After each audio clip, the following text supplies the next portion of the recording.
многу, председавач. Јас денеска би сакал да позборувам малку околу извештајот кој што е даден од Државната комисија.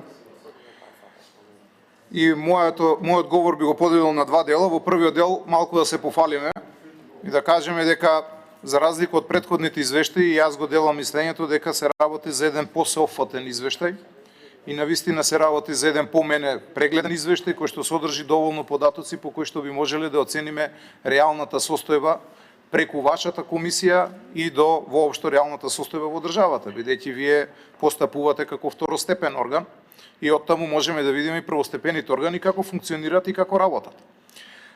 Во тој дел апсолутно имате поддршка. Второ, гледам дека има се уште ентузијазам кај вас, вие сте релативно ново избран и гледам дека после вашето доаѓање оваа комисија навистина прави исчекор напред и почнува да ги реално да ги решава предметите и они за остаток на предмети кои што ги имаше почнавте постепено да состасуват, односно да ги решавате тие предмети, бидејќи навистина беше проблем долго време седеа предметите надвор од сите законски рокови. Сепак една од основните начела во правниот систем е решавање во разумен рок. Не сега да чекаат луѓето па да не може да си го остварат правото на судска заштита, бидејќи ја чекаат одлуката од второстепената комисија. И ако постојат одредби, нели дека може и пред да ја чекаат одлуката од второстепената комисија да повредат управна постапка, сепак и во таквите околности се чека второстепената постапка. Секој сака да види зошто доди да поведе судски спор кој што ќе се развлекува земајќи во предвид дека судовите се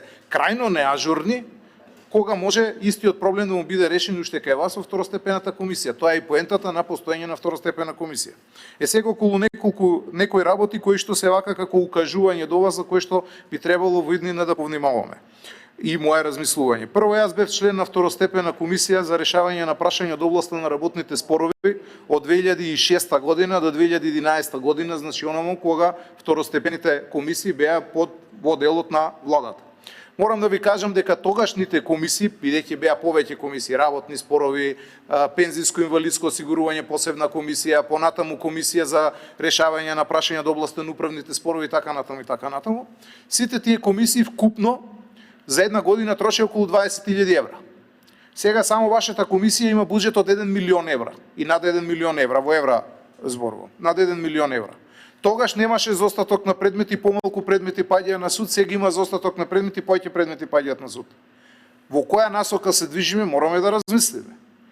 Го делам вашиот ентузијазам и во право е ова сето што се прави, меѓутоа повнимавајте на тоа. Сега вам би се обраќам, ако вие не сте виновни, повнимавајте на ова, бидејќи се очекува во 2011, затоа ги направивме да бидат професионални, за да нема каснење и да бидат квалитетни одлуките. Наместо да бидат професионални и да нема каснење, да бидат квалитетни одлуки, ние трошиме повеќе пари за понеквалитетни одлуки и понеефикасно начин на функционирање на работење тие второстепени комисии.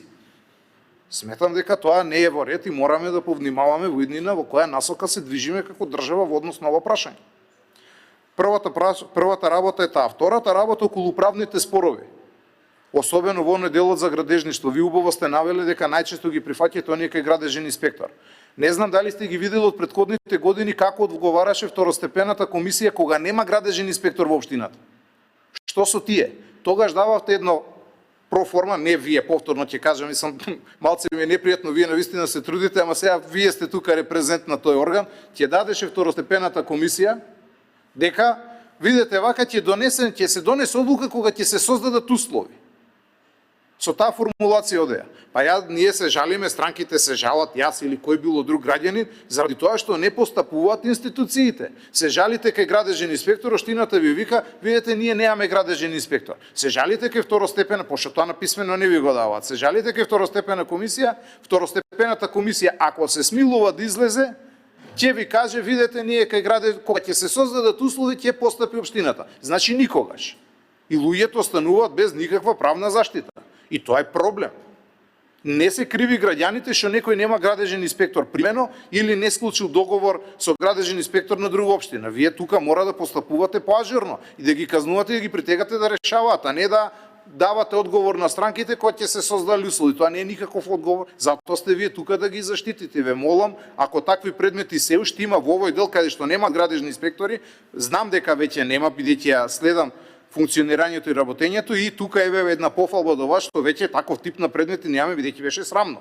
А се трошат 1 милион евра за да некој не постапува, едноставно не постапува. И третата работа околу постапките за работните односи, за да не должам повеќе, предпоставам ќе има и други јавено, а ќе имаме и пленарна седница. Околу постапките за работните односи. Веќе почнувате поажурно да ги решавате, што е, повторно ќе кажам, за пофалба. За жал, судовите и самите знаете дека во делот на работните односи се затрпани до максимум и не решаваат ништо. Ако еден работен спор треба да се реши во рок од 6 месеци, јас ви тврдам дека ако покренете сега работен спор, ќе бидете на прво рочиште после година и пол. Може и повеќе. Тоа е катастрофа надвор од сите рокови. Пазете, вас ви доведуваат судовите, ви имаме ние закони со ограничени рокови, за 6 месеца треба предметот да ми го реши, тој после година и пол ми кажува да дојдам на прво рочиште. Тоа е катастрофа. Во таква катастрофа во која што се наоѓа судството, вие мора да, за жал, да преземете на ваш грб еден дополнителен терет дека вие сте сега она што од вас сега очекуваат граѓаните да си го остварат своето право уште кај вас. И затоа кога викате дека имате мал процент на предмети кои што завршуваат на судови, од овие причини имате мал процент на предмети кои што завршуваат на судови. Дополнително тој изискува огромни материјални средства. За секаков еден работен спор кој што ќе биде поведен, вас ви бараат вештачења, вие тоа го знаете, одите со вештачење, па плаќате вештачење, па плаќате тужба, па плаќате судски адвокатски трошоци, бидејќи адвокатот мора со нешто да работи, и вие едноставно кревате раце и викате како е така е. Не можеме да оставиме оваа држава да биде како е така е.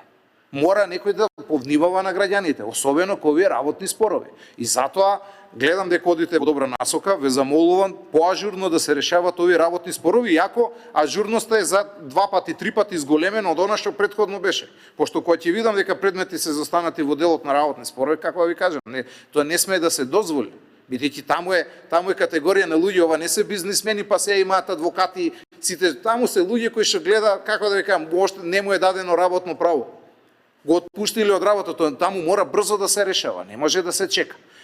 И бидејќи немате податок тука, знам зашто немате податок, бидејќи судовите не ви даваат податоци колку се заведени спорови, колку се одлучени дали во ваша полза или не, пошто го немате тој податок во извештајот, не знам дали го имате, морам да ви кажам дека работните спорови најчесто кои што ќе ги заведат странките ги добиваат. Најчесто. Во 90% од случаите ги добиваат. Тоа дополнително значи дека второстепената комисија не решила како што треба. Пошто ако решила второстепената комисија, немало да падне ако јас сум изгубил право, не знам, на јубилејна награда хипотетички, и сум се жалел до второстепена комисија, ако ми го дала второстепена комисија тоа право, ја немало да заведам судски спор. Ако сум завел судски спор и сум добил, некој претходно не ме заштитил. Повторно, уште еднаш ќе кажам, ова не е до вас, го поддржувам вашиот ентузијазам, само вака продолжите во вистински правец се движите и ве молам, се што сметате дека ви е потребно, обратете се, дај на вистина, ако веќе имаме второстепена комисија која што издвојува државата над 1 милион евра за неа, дајте таа да биде ажурна. До судовите да дојдат мал број на предмети. Видите, вака е веќе видите подоцна комисијата ќе разгледува и некои други извештаи, ќе видите дека судовите имаат заостаток од 24.000 предмети. Нема да го решат, не сега, нема да решат, после 10 години нема да доживеат, странки да бидат решени споровите. Али судовите се посебно прашање за кое што ќе дебатираме кога ќе дојде време. Во вашиот случај ве замолувам за овие 3 сегменти, понатаму ќе го задржам правото ако треба да се вклучам и за нешто друго. Ви благодарам.